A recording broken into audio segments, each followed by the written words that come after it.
আজই ডাউনলোড করুন আর এনজয় করুন আপনার পছন্দের শো। সোম, আমার জীবনে তুমি দেবদূতের মতো এসেছো। এভাবেই আমার পাশে থেকো। কিছু শেষ হয়নি, এখনো বাকি আছে। প্রতাপ, অগরে ফোন কর। কোথায় শেষ আর কোথায় শুরু ঠিক করবো আমি। আরে ফোনটা তো বেজেই যাচ্ছে। ও ফোন বেজেই যাবে, ফোন আর কেউ ধরবে না, কেউ ধরবে না, কেউ ধরা পড়।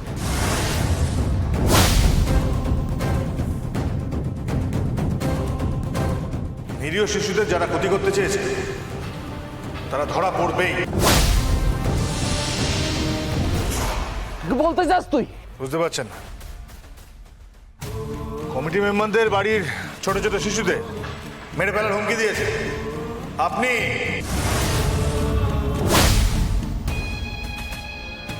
প্রথমে লোভ দেখিয়েছেন, তারপরে ভয় দেখিয়েছেন, দিয়ে এই ভোট জেতার চেষ্টা করেছেন।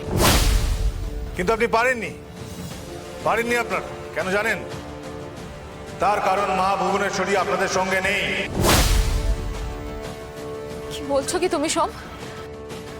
বাবা কমিটি মেম্বারের বাচ্চাদেরকে অপহরণ করিয়ে নিয়েছিল?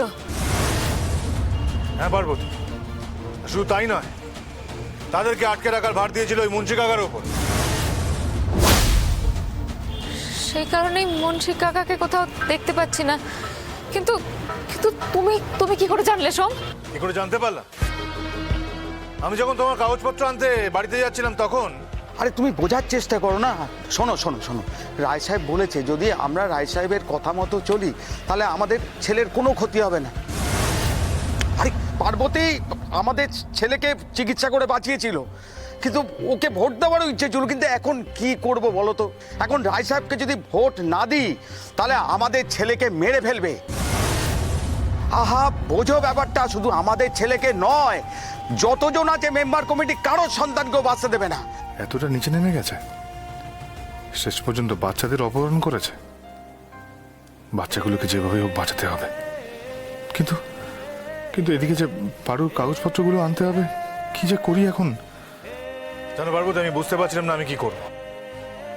তারপরে ঠিক করলাম আগে তোমার কাগজপত্রটা পৌঁছে দিই, তারপরে যা করার তাই করব। ভোটের বল পেরোনো পর্যন্ত সময় তো পাবোই, তাই বাড়ি গেলাম। বাকিটা মা ভুবনেশ্বরীর ওপর ছেড়ে দিলাম। দাদা পেয়েছো? এই তো, চল। তুমি তুমি কে? আমি ঘতন। ঘটন? এই তুমি তুমি মুন্সি কাকার নাতি না? হ্যাঁ, রিমলিদি নেই? রিমলি? না, রিমলি এখন নেই বাবা। কেন বলো? আরে আমি তো আজ কোনো বন্ধুকে দেখতেই পাচ্ছি না, কার সাথে খেলবো? রিমলিদি যদি থাকে খেলতে পারতাম। আচ্ছা, সব বাচ্চাকে আটকে রেখেছে, তাই কাউকে পাওয়া যাচ্ছে না। ঘটন, তোমার দাদু কোথায়? জানি না, দাদুও তো নেই। দাদু থাকলে দাদুর সাথেই খেলতাম। না না, কেউ নেই কেন? আমি আছি তো, ও আছে তো, আমরা খেলবো। এই কি রে, খেলবি না? হ্যাঁ দেখেছো, আমরা তোমার বন্ধু। হ্যাঁ আছে তো, দোকানে ব্যাট বল আছে, ওই ব্যাট বল দিয়ে আমরা খেলবো তিনজনে মিলে। কেমন হবে? তুমি খেলবে? জি, শুধু আমরা একা খেলবো না, তোমার তোমার দাদুও খেলবে। দাদু তো নেই। নেই তো কি হয়েছে, চলে আসবে। তার জন্য একটা মজা করবো আমরা। মজা করবে তো? হ্যাঁ। হ্যাঁ, কিরকম করবো বলো তো? আমার বন্ধু, এখন তোমারও বন্ধু হচ্ছে বাটকারা। বাটকারা তোমাকে বন্দুক ধরবে। এই বাটকারা, বন্দুক ধর, সামনে ধর। হ্যাঁ, এরকম করে বন্ধু ধরবে। তুমি তখন কি বলবে? বলে বাঁচাও বাঁচাও, আমাকে ছেড়ে দাও, বলো। দাদু, দাদু আমায় বাঁচাও। হ্যাঁ, এরকম করলে দেখবে দাদু চলে আসছে, আমরা সবাই একসাথে তখন ব্যাট বল খেলবো। আচ্ছা, খেলার শেষে ব্যাট বলটা আমাকে দিয়ে দেবে? হ্যাঁ, আরে তোমারই তো ব্যাট বল, আমরা শুধু খেলবো, তারপর তুমি নিয়ে নেবে। কেমন? হ্যাঁ। তাহলে এবার আমরা খেলি, যাই। এই যা নিয়ে। হ্যাঁ দাদা। আরে আস্তে আস্তে আস্তে বাবা আস্তে, এই তো চাঁদের আট বসে দিয়েছি। ও পারি না, কি পাতে খেয়েছে আবার ভিডিও কল।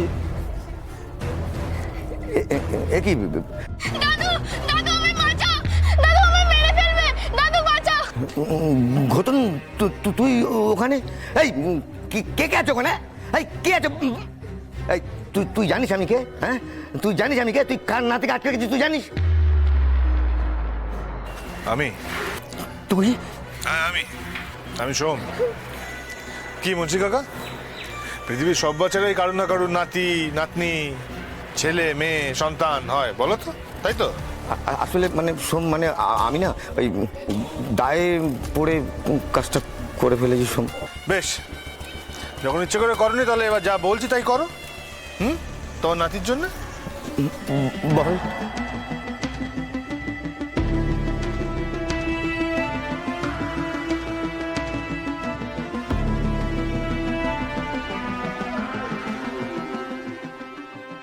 বাস এছাড়া আমার কাছে আর কোনো উপায় ছিল না। কি করব, বাধ্য হয়ে ওইটুকু একটা শিশুকে আমাকে ব্যবহার করতে হলো, আর বাকি সব বাচ্চাদের জন্য করতে হলো। আমার কথায় মুন্সি কাকা ওই বাকি বাচ্চাদের সব ছেড়ে দিল, আর তাদের তোলা ভিডিওগুলো কমিটি মেম্বারদের মোবাইলে পাঠিয়ে দিল।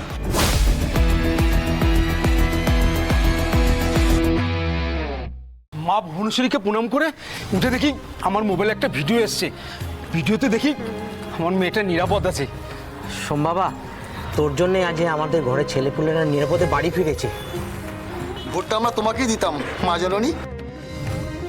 ভয় পেয়ে আমরা সিদ্ধান্তে বদলাতে বাধ্য হয়েছিলাম। মা ভুবনেশ্বরীর আশীর্বাদে আমরা আমাদের সিদ্ধান্তে অটল থাকতে পেরেছি। মিথ্যে কথা, এ সকলের সামনে আমাকে অপদস্থ করো চক্রান্ত। আচ্ছা,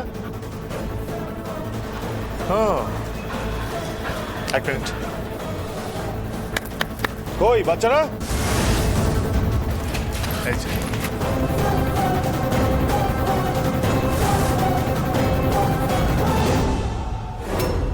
সোম, আমার জীবনে তুমি দেবদূতের মতো এসেছো। এভাবেই আমার পাশে থেকো, চিরকাল এভাবেই আমার পাশে থেকো। এত সহজ আমি হার মানবো না, তুই দেখতে থাক আমি কি করি। আর জিতের ফয়সলা তো মা ভুবনেশ্বরী করেই দিয়েছেন। আপনি কে? শুনুন পার্থসারথী রায়, এতদিন যা করেছেন সেই অন্যায়ের ফল পেতে প্রস্তুত থাকুন।